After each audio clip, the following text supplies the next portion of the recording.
कृष्ण ने अपने आचरण से मानव जाति के सामने कई ऐसे उदाहरण रखे जो जीने की राह दिखाते हैं। T20 वर्ल्ड कप में सेमीफाइनल मैच में भारत इंग्लैंड के हाथों हार गया।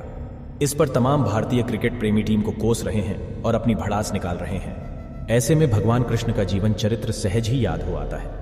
मथुरा की एक कैद में माता देवकी के गर्भ से जन्मे कृष्ण ने अपने आचरण से मानव जाति के सामने कई ऐसे उदाहरण रखे जो जीने की राह दिखाते हैं। ऐसा ही एक उदाहरण है उनके रणछोड़ बनने का। जी हाँ, एक बार कृष्ण भी युद्ध को बीच में ही छोड़कर मैदान से भाग गए थे।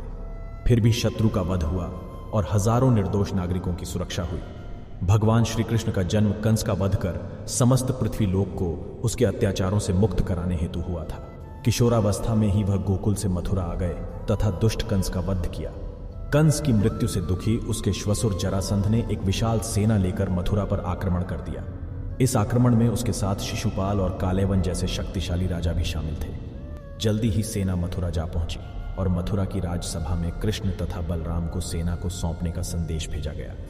इस युद्ध को टालने तथा मथुरा के निर्दोष नागरिकों को बचाने के लिए कृष्ण ने रातों रात वहां से सैकड़ों किलोमीटर दूर समुद्र में एक नई नगरी द्वारिका का निर्माण करवाया। अपनी माया से उन्होंने समस्त नागरिकों, उनके पशुओं तथा संपत्ति को नींद में ही नई नगरी में पहुंचा दिया। अगले दिन सूर्योदय के समय कृष्ण तथा बलराम जरासंध की सेना के सामने जा पहुंचे और उसे लड़ने के लिए चुनौती दी। जैसे ही जरासंध और दूसरे राजाओं ने कृष्ण को मारने के लिए शस्त्र उठाए, दोनों भाई भागने लगे। उन भाइयों के पीछे जरासंध तथा कालेवन जैसे राजा भी भागने लगे। कुछ ही देर में दोनों भाई बहुत आगे निकल गए और उनके पीछे केवल मात्र कालेवन रह गया। उसे देवताओं ने वरदान दिया था कि उसकी हत्या किसी अस्त्र या शस्त्र से नहीं होगी। ऐसे में वह निर्भीक था और लगातार कृष्ण का पीछा करते करते एक गुफा में जा पहुंचा।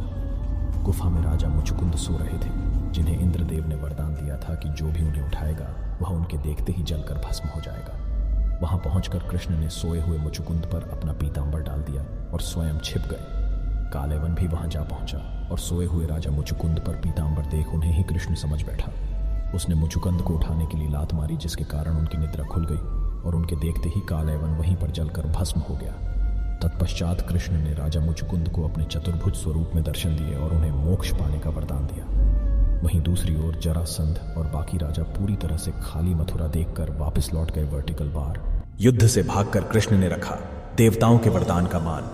कृष्ण चाहते तो स्वयं भी कालेवन और अन्य अधर्मी राजाओं का वध कर सकते थे, परंतु देवताओं के दिए वरदान का मान रखने के लिए ही उन्होंने कालेवन को राजा मुचुकुंद के हाथों मरवाया। इसी तरह बाद में जरासंध का वध पांडुपुत्र भीम के हाथों करवाकर भूधरा का भार कम किया। इस तरह कृष्ण ने दिया दुनिया को उदाहरण। इस कहानी के बाद कृष्ण के नाम के साथ हमेशा के लिए रणछोड़ जोड़ दिया।